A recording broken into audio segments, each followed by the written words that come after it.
West Indies के खिलाड़ी ने तो 23 साल के बाद पहली बार इंडिया के खिलाफ 23 साल के बाद सेंचुरी लगा, जिसका खिलाड़ी का नाम है दोस्तों चंपेल। चंपेल आज तक हिस्ट्री में दोस्तों 23 साल के बाद कोई भी खिलाड़ी ने इंडिया के साथ जमीन पे सेंचुरी लगा हुआ इंडिया के खिलाफ। आपको पता है कि इंडिया टेस्ट हिस्ट्री में सबसे ज़्यादा खतरनाक गेंदबाज माना जाता है। इस तरह से इंग्लैंड को उड़ाया था दोस्तों। उसके बाद चंपेल ने 23 साल के बाद पहली बार कोई वेस्ट इंडीज खिलाड़ी इंडिया के साथ जमीन पे सेंचुरी लगा जो इंडिया के खिलाफ। पता है जिस तरह से इस मैच चल रहा है दोस्तों, लग रहा है कि ये मैच इंडिया तो जीतेगा, बल्कि जिस तरह से जीतना वाला था उस तरह से जीतेगा। पूरी तरह से लग रहा था इंडिया इस मैच को वन साइड जीतेगा, बल्कि दूसरी पारी में जिस तरह से वेस्ट इंडीज के खिलाड़ी ने तबाही मचा, उससे पता चलता है कि इंडिया की लेंस और लेवर्स पूरे तरह से बर्बाद कर गई है। वेस्ट इंडीज को इतनी हल्का में समझ लिया था, पूरे तरह से हल्का समझ लिया वेस्ट इंडीज की हमें सभी बल्लेबाज को उसको पूरे डिक्लेयर कर। एक मैच इंडिया खेला था, एक ही इनिंग में पूरी तरह से 548 रन पे उसको डिक्लेयर किया था। उसको पता था कि सामने वाला टीम जिस तरह से कमबैक किया वेस्ट इंडीज ने दोस्तों, 390 रन ठोक दिया। बचाओ इतनी तगड़ा बैटर बॉलिंग के साथ जो इंडिया ने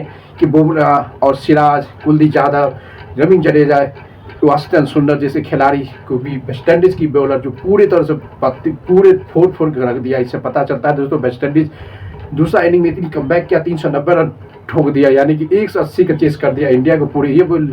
ये मैच तो कंफर्म था दोस्तों इंडिया जीतेगा, बल्कि ऐसा नहीं जीत रहा था ये। जिस तरह से इंडिया की पूरे बॉलर फ्लॉप रहे। सेकेंड इनिंग में इतनी बड़े बल्लेबाज बॉलर पूरे बुमराह 1 विकेट, कुलदीप यादव और रविंद्र जडेजा की एक बेहतरीन परफॉर्मेंस किया। नहीं तो इंडिया इस मैच में भी दोस्तों हारने के करीब हो सका था, हार गया जिस 80 हुए गए। और तीसरे इनिंग में जिस तरह से पूरे डिक्लेयर गया, यानी कि 51 साल के बाद पहली बार वेस्ट इंडीज को इतनी जबरदार कमबैक करते देखा हुआ। इससे पहले कभी भी इतनी हाई लेवल कमबैक नहीं किया था वेस्ट इंडीज। जिस तरह से आज इंडिया के खिलाफ पूरे बॉलर को तबाही मचा दिया। दूसरे इनिंग में दोस्तों चंपेल सेंचुरी लगा, तो आज तक के इतिहास में कोई भी नहीं ऐसा नहीं था, कोई भी नहीं था इतिहास में जो इंडिया के खिलाफ वेस्ट इंडीज के खिलाड़ी 23 साल के बाद पहली बार कोई खिलाड़ी ने इंडिया के साथ सेंचुरी लगाया इंडिया के साथ जमीन पर अरुण जेटली स्टेडियम यानी कि दिल्ली में। उसके बाद होप जो कप्तान था दोस्तों, वो भी एक बेहतरीन सेंचुरी लगाया और अपनी टीम को एक अच्छी पोजीशन पे गया। एक समय लग रहा था कि वन साइड यानी कि दूसरे इनिंग यानी कि तीसरा दिन ही मैच डिक्लेयर हो जाता, बल्कि उसकी वेस्ट इंडीज के खिलाड़ी ने दूसरे इनिंग में एक अच्छी लेग धरा और अच्छी लेने के खाद इंडिया की एक अच्छी पोजीशन में डाला और इंडिया की जीत की मुंह से छीन लिया। और दूसरी पारी में वेस्ट इंडीज इतनी कमबैक किया दोस्तों, सबसे ज़्यादा कमबैक किया, जिसका पूरी तरह से इंडिया के बॉलर को तबाही मचा के रख दिया, किसी को संभालने दिया। 300 यानी 2 खिलाड़ी सेंचुरी लगा, एक तो चंपेल और दूसरा नाम वेस्ट इंडीज के कप्तान होप जो सेंचुरी लगा के पूरे 23 साल का रिकॉर्ड तोड़ गया। इससे पूरी तरह से पता चलता कि जो इंडिया की जो प्लानिंग था था पूरी तरह से बर्बाद होगा। तो उस जो स्थितियाँ जिस तरह से सेकेंड इनिंग में दोस्तों ने इंडिया की कमबैक किया, बुमराह 3 विकेट और Kuldeep Yadav 3 wicket, Mohammed Siraj 1 wicket, Washington Sundar और जडेजा के बीच एक विकेट लिया और दूसरा सिर्फ में 390 पर ऑल आउट कर दिया इंडिया को चेस करने के लिए। यानी कि इंडिया को लीड 180 का चेस करना था। अब देखना पड़ेगा 1-3 ये लगभग 2 दिन में मैच खत्म होने वाला, दो मैच 2 दिन में खत्म होने वाला था, बल्कि मैच ये कल लगभग 5 दिन पहुंच गया। अब पता चलता है कि इंडिया को वेस्ट इंडीज को पूरी तरह से इंडिया ने क्रिकेट टीम की कप्तान शुभमन गिल और गौतम गंभीर की जिम्मेदारी से इसको पूरी तरह से लाइट ले लिया। लाइट के कारण यही हो दोस्तों इतनी बुरी तरह से हारने यानी जीता, बहुत करीबी माहौल से जीता है, करीबी। उसको पता था जो पहले टेस्ट में इंडिया ने तबाही मचा रहा था दोस्तों, 164 242 पे आउट किया। उस तरह से आज ने एक बेहतरीन यानी कि 240 390 जिस तरह से बैटिंग किया, जिस तरह से परफॉर्मेंस किया, ये वेल्डन भाई वेल्डन।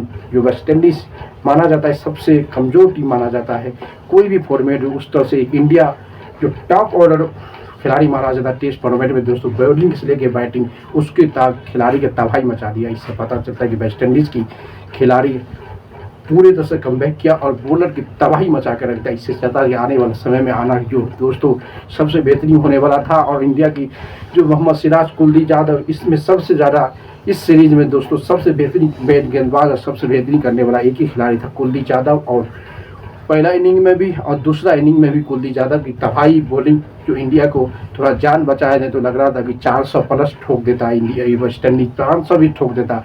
कुलदीप यादव और बुमराह की कमबैक हुआ और 3-3 विकेट लेने के बाद दूसरा इनिंग में वेस्ट इंडीज को लगभग में यानी 300-400 के अंदर रोका। नहीं तो पता चलता कि होप अब चंबेल पूरे तरह से तबाही मचा दिया कि सिराज, बुमराह, रविंद्र जडेजा जैसे खिलाड़ी के लिए कमबैक करने वाला कुलदीप यादव, इस सीरीज का सबसे बड़ा हीरो एक लेग स्पिनर कुलदीप यादव रहा भाई। इससे बड़ा खिलाड़ी टेस्ट फॉर्मेट में जिस तरह से कमबैक किया है, इंडिया को जिताया है, इस सीरीज के World Test Championship point table में आगे बढ़ाने वाला खिलाड़ी एक ही है जो कुलदीप यादव है। बहुत बेहतरीन प्रदर्शन किया इंडिया वर्सेस वेस्ट इंडीज के टेस्ट सीरीज में, जिसकी रिस्पॉन्सिबिलिटी जिस तरह से AR आश्विन जो दिखाता था इंडिया के खिलाफ, उसी तरह से अच्छी प्रदर्शन करते रहे कुलदीप यादव। इंडिया को जान शान लगा दिया। अब देखना पड़ेगा दोस्तों, इस इंडिया वर्सेस वेस्ट इंडीज का टेस्ट सीरीज का फाइनल मुकाबला इंडिया जीतने के बाद मैन ऑफ द सीरीज का हकदार एक ही खिलाड़ी बन सकता है दोस्तों होगा।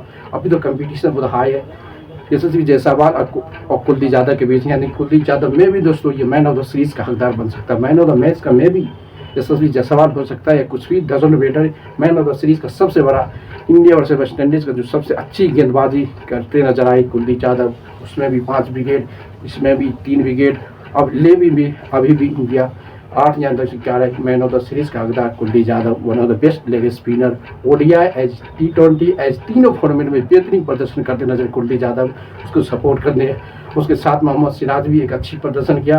और बुमराह की सबसे बड़ी बात है कि इंडिया की सभी फॉर्मेट यानी 2 का 2 मैच खेल लिया इंडिया में, बल्कि इंग्लैंड के खिलाफ यार नहीं खेलते नजर। इसमें क्या रिस्पॉन्सिबिलिटी, क्या उसकी बॉडी फिटनेस करता है नहीं, क्या अगर इंडिया में तो खेल लिया इसके पिच पे और दूसरा पिच में क्यों नहीं खेला यार, इस बहुत बड़ी जिम्मेदारी है दोस्तों। लाइक करते रहो, शेयर करो, कमेंट